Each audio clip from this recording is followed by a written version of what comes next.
नमस्कार दोस्तों, स्वागत है आपका एग्जाम सक्सेस जोन की सरकारी मास्टर सीरीज में।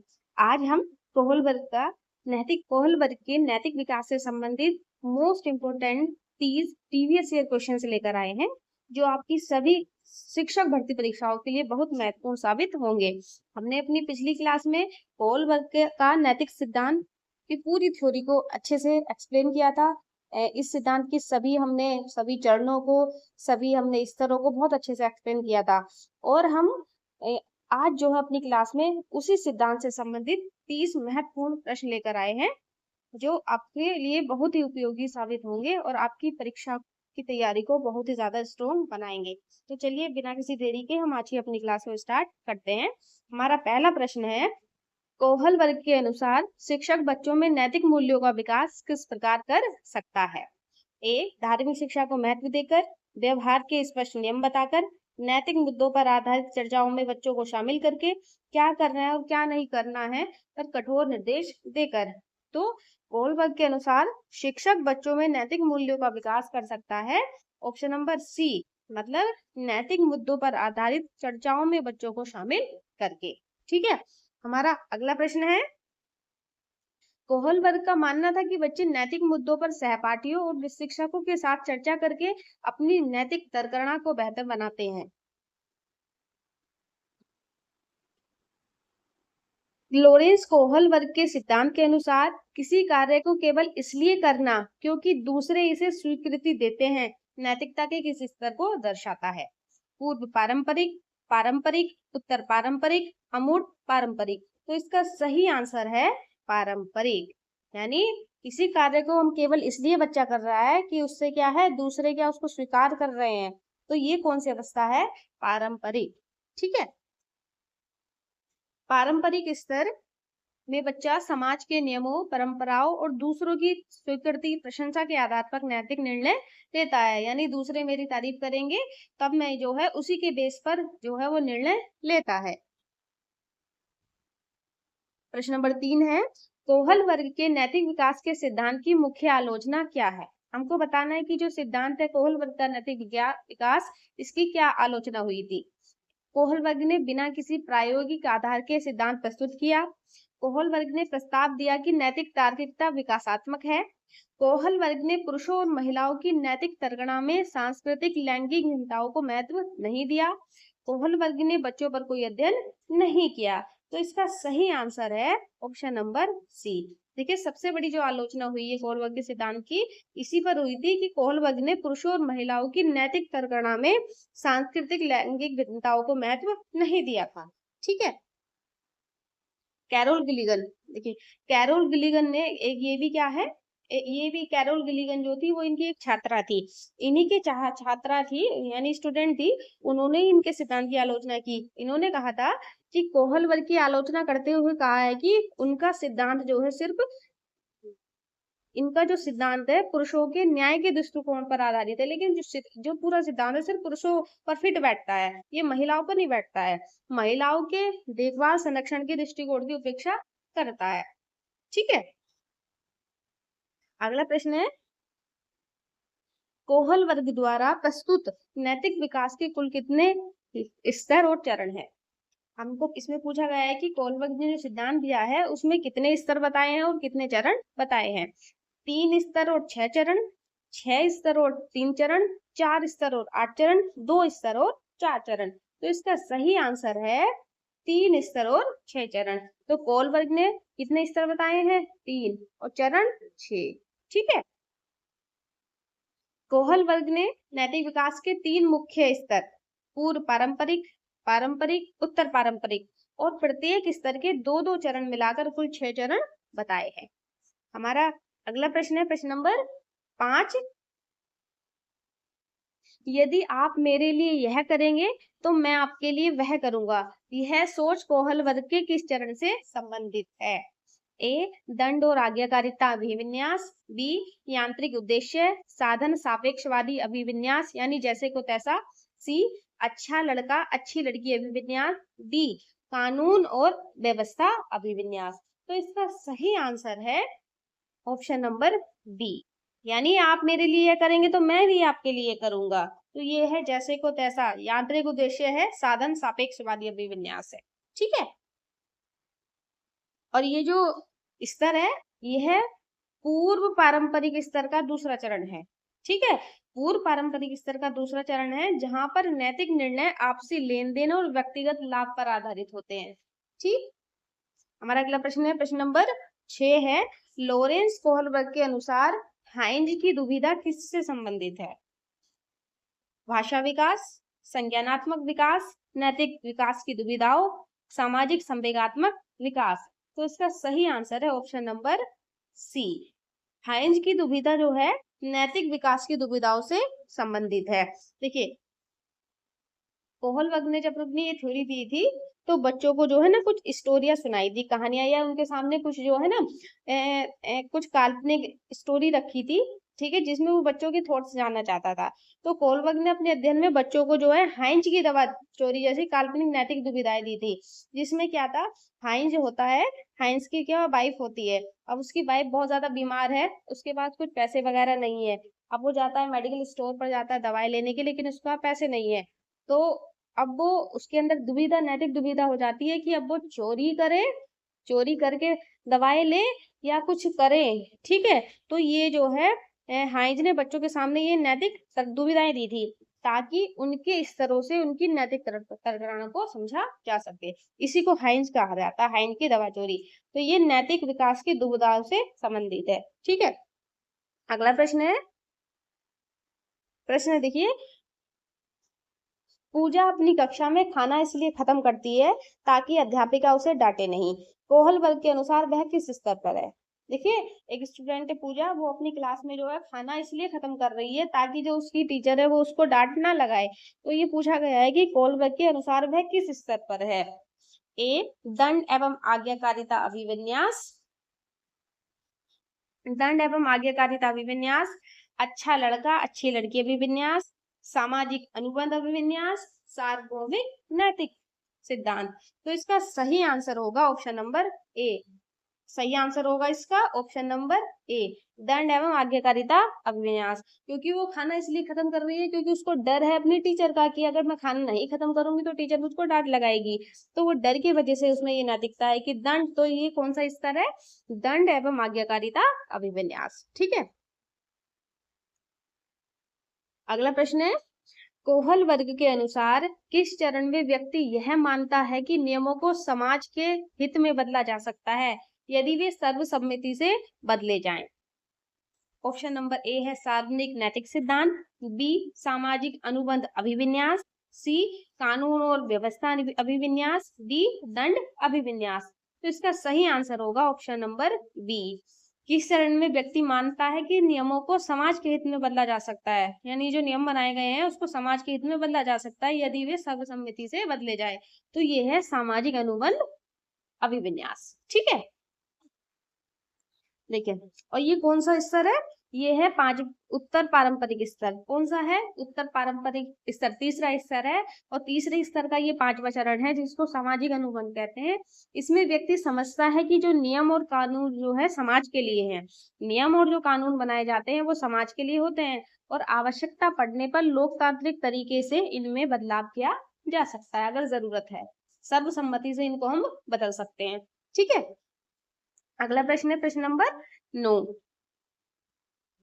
कानून और व्यवस्था, लॉ एंड ऑर्डर अभिविन्यास की मुख्य विशेषता क्या है?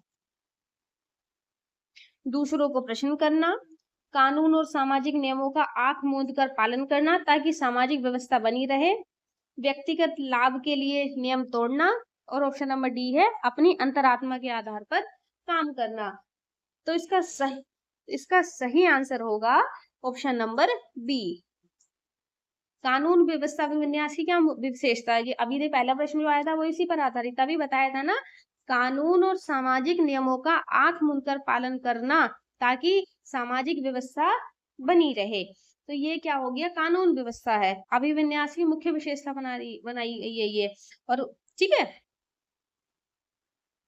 देखिए पारंपरिक है, ये पारंपरिक स्तर का चौथा चरण है जिसमें व्यक्ति का मानना होता है कि समाज में शांति और व्यवस्था बनाए रखने के लिए नियमों का पालन करना हर नागरिक का कर्तव्य है।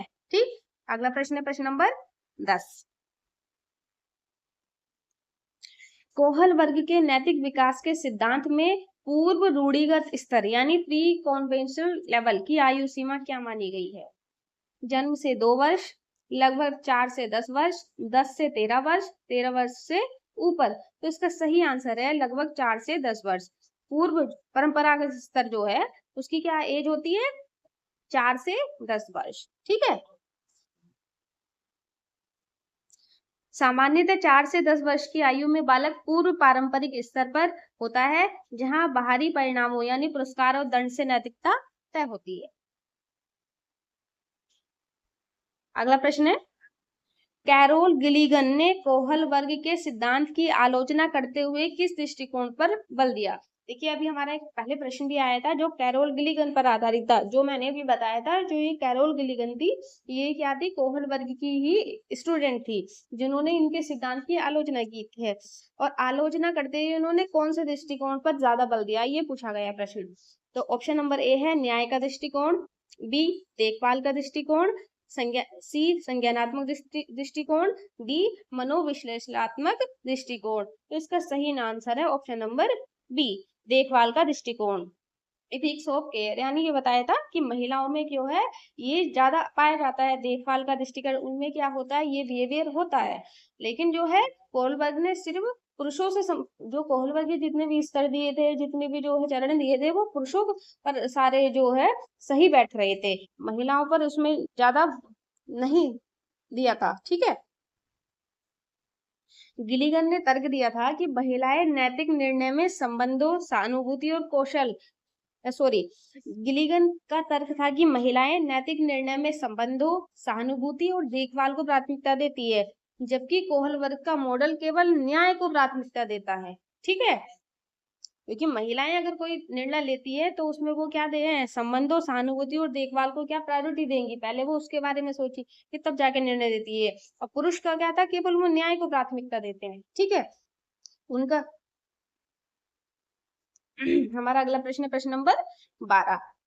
एक बालक तर्क देता है कि हाइंज को दवा नहीं चुरानी चाहिए थी, क्योंकि यदि वह ऐसा करता है तो उसे जेल जाना पड़ेगा। यह तर्क किस चरण को दर्शाता है? दंड तथा आज्ञा पालन अभिविन्यास, यांत्रिक उद्देश्य अभिविन्यास, सामाजिक व्यवस्था बनाए रखना, सार्वभौमिक नैतिक सिद्धांत। तो एक बालक ने तर्क दिया था जब कोहलबर्ग ने जो है हाइंस की जो दुविधा सामने रखी थी, अभी मैंने बताया था हाइंस के बारे में। अब तर्क दिया था कि हाइंस को तो दवा नहीं चुरानी चाहिए थी, क्योंकि अगर वो ऐसा करेगा तो उसको जेल जाना पड़ेगा। तो ये बता रहा है कि ये कौन सी चरण की विशेषता है, कौन से चरण में बताया गया है ये ऐसा। तो इसका सही आंसर है ऑप्शन नंबर ए, दंड तथा आज्ञा पालन अभिविन्यास। ठीक, यहाँ बालक का ध्यान केवल कार्य के नकारात्मक परिणाम, जेल जाना या सजा मिलना पर है, जो पहले चरण दंड और आज्ञा पालन को दर्शाता है। हमारा अगला प्रश्न है प्रश्न नंबर 13। निम्न में से कौन सा कोहल वर्ग के नैतिक विकास के चरणों का एक सार्वभौमिक क्रम है? ए, सभी संस्कृतियों में चरणों का क्रम समान रहता है, बी, चरणों का क्रम संस्कृति के अनुसार बदलता है, सी, बच्चे बिना किसी क्रम के किसी भी चरण में पहुंच सकते हैं, डी, विकास केवल वातावरण से निर्धारित होता है, चरणों से नहीं। तो इसका सही आंसर है ऑप्शन नंबर ए। तो नैतिक विकास के चरणों का सार्वभौमिक क्रम क्या है? कि सभी संस्कृतियों में चरणों का जो क्रम है समान रहता है। ठीक है, कोहल वर्ग के अनुसार नैतिक विकास के चरण जो होते हैं ये सार्वभौमिक होते हैं, यानी हर जगह ये सेम रहेंगे। सभी संस्कृतियों के जो बच्चे होते हैं वो चाहे वो किसी भी कल्चर से आते हो, इन्हीं चरणों से होकर एक निश्चित क्रम से गुजरते हैं। ठीक है, हमारा अगला प्रश्न है, कोहल वर्ग के अनुसार अच्छा लड़का, अच्छी लड़की, गुड बॉय, गुड गर्ल अभिविन्यास किस स्तर का हिस्सा है? पूर्व पारंपरिक स्तर, पारंपरिक स्तर, उत्तर पारंपरिक स्तर, उत्तर रूढ़िगत स्तर। तो इसका सही आंसर है ऑप्शन नंबर बी। तो अच्छा लड़का, अच्छा लड़की जो भी विन्यास है वो किस पर है? पारंपरिक स्तर पर। ठीक है, यह पारंपरिक स्तर का कौन सा चरण है? 3। कौन सा चरण है? 3, जहां बच्चा दूसरों की नजरों में अच्छा बनने और प्रशंसा पाने के लिए नियमों का पालन करता है। ठीक, हमारा अगला प्रश्न है प्रश्न नंबर 15। सिद्धांतकार जो यह मानते हैं कि नैतिक विकास संज्ञानात्मक विकास से सीधे जुड़ा है। पूछा गया है कि कौन कौन से ये सिद्धांतकार हैं जो ये मानते हैं कि नैतिक विकास जो है संज्ञानात्मक विकास से सीधे जुड़ा है। ए जीन पियाजे और Lawrence Kohlberg, B F Skinner और इवान पावलोव, लेव वाइगोस्की और अल्बर्ट बंडूरा, सिगमंड फ्रायड और एरिक एरिक्सन। तो इसका सही आंसर है ऑप्शन नंबर ए। जीन पियाजे और लॉरेंस कोहलबर्ग का मानना है कि जो नैतिक विकास है वो संज्ञानात्मक विकास से सीधे जुड़ा है, और जो कोहलबर्ग का जो ये नैतिक विकास का सिद्धांत है ये पियाजे के ही संज्ञानात्मक विकास से जो है आधार है, ये उसी का आधार पर ये बनाया गया है। ठीक है, ये भी ध्यान रखना है। पियाजे और कोहलबर्ग दोनों का मानना है कि बच्चे का नैतिक विकास उसके संज्ञानात्मक यानी चिंतन और तर्क विकास की परिपक्वता पर निर्भर करता है। हमारा अगला प्रश्न है प्रश्न नंबर 16। एक व्यक्ति कहता है मानव जीवन का मूल्य किसी भी कानून या संपत्ति से ऊपर है, इसलिए यदि किसी की जान बचाने के लिए नियम तोड़ना पड़े तो तोड़ देना चाहिए। कोहलबर्ग के किस चरण में आता है? ये कोहलबर्ग के किस चरण में आता है? ए दंड एवं आज्ञाकारिता, बी कानून और व्यवस्था, सी सार्वभौमिक नैतिक सिद्धांत, डी अच्छा लड़का अच्छी लड़की। तो इसका सही आंसर होगा ऑप्शन नंबर सी। कौन से चरण में आएगा? सार्वभौमिक नैतिक सिद्धांत। अगर यानी किसी की जान बचाने के लिए हमको कोई नियम तोड़ना पड़े या झूठ बोलना पड़े, कुछ करना पड़े, तो क्या तो हमें क्या उसकी जान बचानी चाहिए, हमको वो झूठ बोल देना चाहिए, नियम तोड़ देना चाहिए, क्योंकि मानव जीवन का जो मूल्य है किसी भी कानून या संपत्ति से ऊपर है। अब ये कौन से चरण में आएगा? सार्वभौमिक नैतिक सिद्धांत, यूनिवर्सल इथिकल प्रिंसिपल्स। ठीक, और ये चरण कौन सा है? 6। सार्वभौमिक नैतिक सिद्धांत में व्यक्ति स्वयं निर्मित अमूर्त एवं नैतिक सिद्धांतों जैसे मानव जीवन का सम्मान, न्याय को सर्वोपरि मानता है। प्रश्न नंबर 17 है कोहलबर्ग के सिद्धांत में नैतिक तर्कणा मोरल रीजनिंग का क्या अर्थ है? ए किसी नैतिक समस्या पर सही या गलत का निर्णय लेने में शामिल चिंतन प्रक्रिया, माता पिता द्वारा दिए गए सीधे निर्देश, सी समाज द्वारा बनाए गए धार्मिक नियम, डी बिना सोचे समझे व्यवहार करना। तो नैतिक तर्कणा का अर्थ होता है किसी नैतिक समस्या पर सही या गलत का निर्णय लेने में शामिल चिंतन प्रक्रिया। ठीक है, अगला प्रश्न है हमारा प्रश्न नंबर 18। कोहलबर्ग के पारंपरिक स्तर कॉन्वेंशनल लेवल की आयु सीमा आमतौर पर क्या मानी जाती है? 0 से 2 वर्ष, 4 से 10 वर्ष, 10 से 13 वर्ष, 18 वर्ष से अधिक। तो इसका सही आंसर होगा 10 से 13 वर्ष। कौन सा स्तर है ये? पारंपरिक स्तर। पारंपरिक स्तर की कितनी है? 10 से 13 वर्ष। ठीक है, हमारा अगला प्रश्न है 19 है रोहन कक्षा में सहपाठियों के साथ अपनी पेंसिल इसलिए शेयर करता है क्योंकि कल सहपाठी ने भी उसे अपनी रबर दी थी। यह कोहलबर्ग के किस चरण को दर्शाता है? ए दंड तथा आज्ञा पालन अभिविन्यास, बी यांत्रिक उद्देश्य अभिविन्यास, व्यक्तिगत विनिमय, सी सामाजिक अनुबंध, डी सामाजिक व्यवस्था। तो इसका सही आंसर है ऑप्शन नंबर बी, यांत्रिक उद्देश्य अभिविन्यास व्यक्तिगत विनिमय। यानी क्या है? कल क्या है? मेरी मदद की थी तो आज मैं उसकी मदद करूंगा। तो ये क्या है? यांत्रिक उद्देश्य अभिविन्यास व्यक्तिगत विनिमय है। ठीक है, यह चरण 2 का उदाहरण है जिसे टीट फॉर टैट जैसे को तैसा यह व्यक्तिगत विनिमय भी कहा जाता है। ये सारे चरणों को ध्यान रखना है, इनकी विशेषताओं को ध्यान रखना है। ये विशेष इनकी कोहलबर्ग के जो सिद्धांत है उससे इसी तरह के प्रश्न बनते हैं। मैंने अपनी पूरी कोशिश की है कि अपनी इस क्लास में इस तरह के प्रश्न मैं रखूं कि अगर आपके परीक्षा में कोई प्रश्न आए तो वो आपको सोचने में या करने में कोई परेशानी ना हो। अगर आपको हमारी क्लास पसंद आ रही है तो हमारी वीडियो को लाइक करें और हमारे चैनल को सब्सक्राइब करें। हम ऐसे ही हम डेली बेसिस पर पहले क्या किसी मनोवैज्ञानिक की थ्योरी लेंगे, उसके बाद उससे संबंधित प्रश्न लेकर आएंगे। इसी तरीके से हम अपनी क्लास को जारी रखेंगे और एग्जाम के टाइम पर हम अपनी प्रैक्टिस भी चालू कर देंगे। ठीक है, देखिए प्रश्न है कोहलबर्ग के अनुसार बच्चा किस स्तर पर नैतिकता को बाहरी कारकों द्वारा संचालित मानता है? कोहल वर्ग के अनुसार बच्चा किस स्तर पर नैतिकता को बाहरी कारकों द्वारा संचालित मानता है? पूर्व पारंपरिक स्तर, उत्तर पारंपरिक स्तर, इनमें से कोई नहीं। तो इसका सही आंसर है ऑप्शन नंबर ए, पूर्व पारंपरिक स्तर। ठीक है। व्याख्या। पूर्व पारंपरिक स्तर में बच्चा स्वयं के नियम नहीं बनाता है, उसके लिए नैतिकता केवल बाहरी पुरस्कार या दंड से तय होती है। प्रश्न नंबर 21 है, निम्न में से कौन सी स्थिति कोहल वर्ग के सामाजिक व्यवस्था बनाए रखने चरण का उदाहरण है? ए, मैं चोरी नहीं करूंगा क्योंकि पुलिस मुझे पकड़ लेगी। बी, अगर लाल बत्ती तोड़ोगे तो दुर्घटना होगी और ट्रैफिक अव्यवस्थित होगा, इसलिए सभी को नियम मानना चाहिए। सी, अगर तुम मेरे साथ अच्छे रहोगे तो मैं भी तुम्हारे साथ अच्छा रहूंगा। डी, हम अपने अंतरात्मा की आवाज सुनेंगे।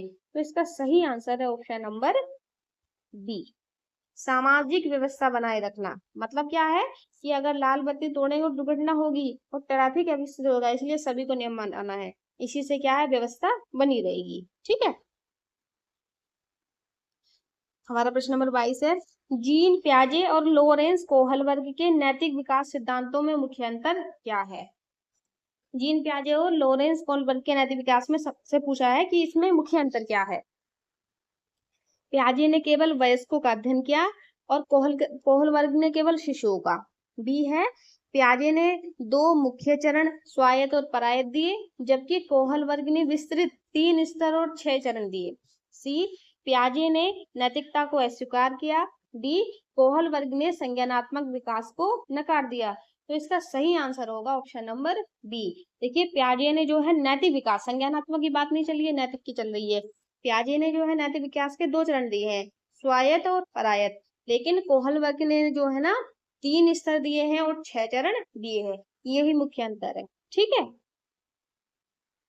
पियाजे ने नैतिक विकास की 2 मुख्य अवस्थाएं बताई थी, जबकि कोहल वर्ग ने पियाजे के काम को आगे बढ़ाकर 3 स्तरों में 6 चरण दिए थे। प्रश्न नंबर 23 है, कोहल वर्ग के उत्तर पारंपरिक पोस्ट कॉन्वेंशनल स्तर की मुख्य पहचान क्या है? ए, दंड से बचना। बी, सामाजिक प्रशंसा पाना। सी, स्वयं चुने हुए नैतिक सिद्धांतों और सामाजिक अनुबंध पर आधारित आंतरिक नैतिकता। डी, माता पिता के डर से कार्य करना। तो बताइए, उत्तर पारंपरिक स्तर की पहचान क्या है? ऑप्शन नंबर सी, स्वयं यानी खुद से चुने हुए नैतिक सिद्धांतों और सामाजिक अनुबंध पर आधारित आंतरिक नैतिकता। ठीक है। उत्तर पारंपरिक स्तर पर नैतिकता किसी बाहरी दबाव पर निर्भर नहीं होती है, बल्कि व्यक्ति के अपने विवेक, न्याय और लोकतांत्रिक मूल्यों पर आधारित होती है। हमारा अगला प्रश्न है, प्रश्न नंबर 24 है, हाइंज को अपनी बीमार पत्नी के लिए दवा चोरी करनी पड़ी क्योंकि मेडिकल स्टोर वाला बहुत अधिक पैसे मांग रहा था। यह स्थिति बच्चों के सामने प्रस्तुत करने पर कोहल वर्ग इसे क्या कहते हैं? यानी उन्होंने जब ये स्थिति कोहल वर्ग ने बच्चों के सामने रखी थी कि वो अपनी बीमार पत्नी के लिए क्या है, दवा चोरी कर लेता है और क्योंकि मेडिकल स्टोर वाला बहुत पैसे मांग रहा था, तो इस स्थिति को क्या कहते हैं? बच्चों के सामने प्रस्तुत किया है, तो कोहल वर्ग इसे क्या कहते हैं? नैतिक तर्कणा, नैतिक दुविधा, नैतिक पतन या सामाजिक संघर्ष। तो इसका सही आंसर होगा नैतिक दुविधा। ये क्या था? नैतिक दुविधा। ठीक है। वो दुविधा में पड़ गया था कि मुझे क्या करना चाहिए। ठीक है।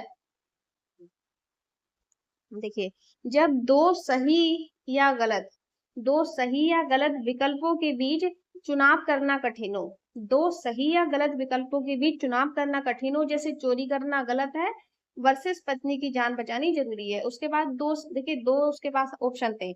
एक तो ये था कि चोरी करना गलत है, दूसरा था कि उसको पत्नी की जान बचानी है। अब ये चीज क्या थी, उसको दुविधा में डाल रही थी, वो परेशान था इस चीज से।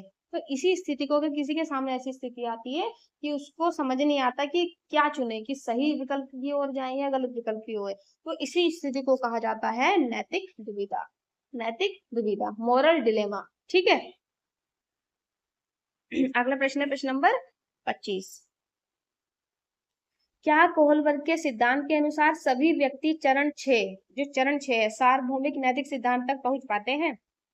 हाँ, सभी बेस्ट पहुंचते हैं। नहीं, बहुत कम लोग, जैसे महात्मा गांधी, नेल्सन मंडेला ही चरण तक पहुंचते हैं। सी, केवल किशोर अवस्था में सभी पहुंच जाते हैं। डी, यह चरण केवल बच्चों के लिए है। तो इसका सही आंसर हो, क्या बताया था उसने? कि जो छठा चरण होता है सार्वभौमिक नैतिक सिद्धांत वाला, उस चरण पर बहुत कम लोग पहुंच पाते हैं। जैसे उसके लिए बताया, जैसे इसमें दिया गया है कि महात्मा गांधी, नेल्सन मंडेला जैसे लोग क्या है इस चरण पर ही पहुंचे थे। ठीक है, यानी ये जो चरण होगा छठा चरण, जिसको कहा जाता है सार्वभौमिक नैतिक सिद्धांत, इस पर बहुत ही कम लोग पहुंच पाते हैं। ठीक है, प्रश्न नंबर 26 है, कोहल वर्ग के सिद्धांत का कौन सा चरण स्वर्ण नियम, गोल्डन रूल यानी दूसरों के साथ वैसा ही व्यवहार करो जैसा तुम अपने लिए चाहते हो से निकटता से जुड़ा है। यानी कौन सी चरण से जो है ये क्लोजली जुड़ा हुआ है कि दूसरों के साथ वैसा ही व्यवहार करो जैसा तुम अपने लिए चाहते हो।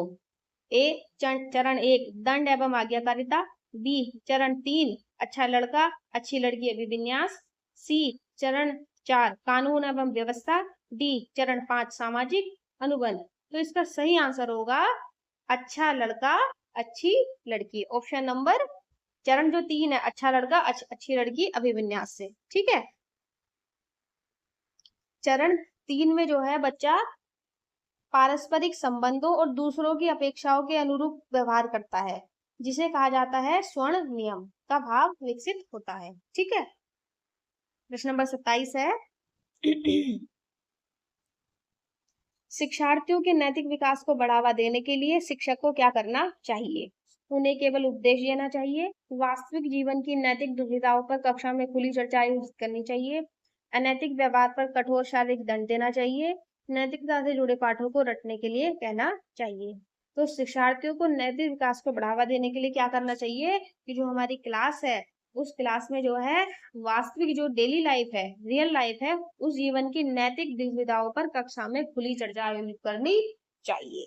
ठीक है, जैसे हम लोग कभी कभी बच्चों को कानून सुनाते हैं, अब कानून में जो लास्ट में शिक्षा होती है उससे संबंधित हम भी तो कुछ पूछते हैं कि क्या ये करना सही था, क्या ये गलत था, तो यही होती है खुली चर्चा। ठीक है, इसमें देखना होता है कि बच्चे की नैतिक समझ कितनी है। ठीक है, हमारा अगला प्रश्न है, प्रश्न देखिए, कोहल वर्ग के अनुसार नैतिक विकास रटने से नहीं बल्कि वास्तविक नैतिक समस्याओं पर सोचने और चिंतन करने से होता है। हमारा अगला प्रश्न है प्रश्न नंबर 28, कोहल वर्ग के अनुसार आंतरिक नैतिकता का विकास किस स्तर से शुरू होता है? यानी जो आंतरिक नैतिकता होती है इसका विकास कौन से स्तर से शुरू होने लगता है? ए पूर्व पारंपरिक स्तर, पारंपरिक स्तर के उत्तरार्ध एवं उत्तर पारंपरिक स्तर पर, शैशव अवस्था में, कभी नहीं होता। तो इसका सही आंसर होता है पारंपरिक स्तर। यानी जो पारंपरिक स्तर होता है उससे हम बच्चे के अंदर आंतरिक नैतिकता का विकास होना शुरू हो जाता है। प्रश्न नंबर 29 है, हमारा प्रश्न नंबर 29 है, नैतिक विकास एक प्रक्रिया है, कोई एक मुश्त घटना नहीं है। यानी ये पूरा प्रोसेस है, कोई एक अचानक से होने वाली कोई घटना नहीं है। कोहल वर्ग के इस कथन का क्या अर्थ है? ए यह रात रात में पूरा हो जाता है, बी यह उम्र और संज्ञानात्मक परिपक्वता के साथ क्रमिक रूप से विकसित होता है, सी यह केवल जन्मजात होता है, डी यह वातावरण पर निर्भर नहीं करता। तो इसका सही आंसर होगा ऑप्शन नंबर बी। जैसे कहा ना कि ये क्या प्रक्रिया है, तो ये जो है उम्र और संज्ञानात्मक परिपक्वता के साथ क्रमिक रूप से विकसित होता है, अचानक से ये नहीं हो जाता है। तो इसका अर्थ यही होगा। ठीक है, यानी ये उम्र के साथ साथ, और जब हमारे अंदर क्या हो जाती है, एक मैच्योरिटी हो जाती है, ठीक है, सही चिंतन करने की शक्ति आ जाती है, तब के उसी अवस्था के साथ ये क्रमिक रूप से विकसित होता है। ठीक है, हमारा अगला प्रश्न है प्रश्न नंबर 30 और ये हमारी क्लास का लास्ट क्वेश्चन है, कोहल वर्ग के नैतिक विकास के 3 स्तरों का सही क्रम क्या है? ए पारंपरिक, पूर्व पारंपरिक, उत्तर पारंपरिक, बी पूर्व पारंपरिक, पारंपरिक उत्तर पारंपरिक, सी उत्तर पारंपरिक पारंपरिक पूर्व पारंपरिक, डी पूर्व पारंपरिक उत्तर पारंपरिक पारंपरिक। तो इसका सही आंसर होगा ऑप्शन नंबर डी। कौन सा इसका ठीक है? सबसे पहले कौन सा दिया था? पूर्व पारंपरिक, फिर पारंपरिक और लास्ट में क्या दिया था? उत्तर पारंपरिक। ठीक है, ये क्या थे? ये स्तर थे। पहला स्तर था पूर्व पारंपरिक स्तर, 2 पारंपरिक स्तर और 3 था उत्तर पारंपरिक स्तर। ठीक है, तो आज की हमारी क्लास यहीं पर खत्म होती है। आई होप आपको हमारी क्लास आज की पसंद आई होगी, और अगर आपको हमारी ये क्लास आज की पसंद आई है तो हमारी वीडियो को लाइक करें, दोस्तों को शेयर करें और हमारे चैनल को सब्सक्राइब करें। अगली हम अपनी क्लास में मिलते हैं किसी और सिद्धांत के साथ। ठीक है, तब तक के लिए जय हिंद, वंदे मातरम, नमस्कार।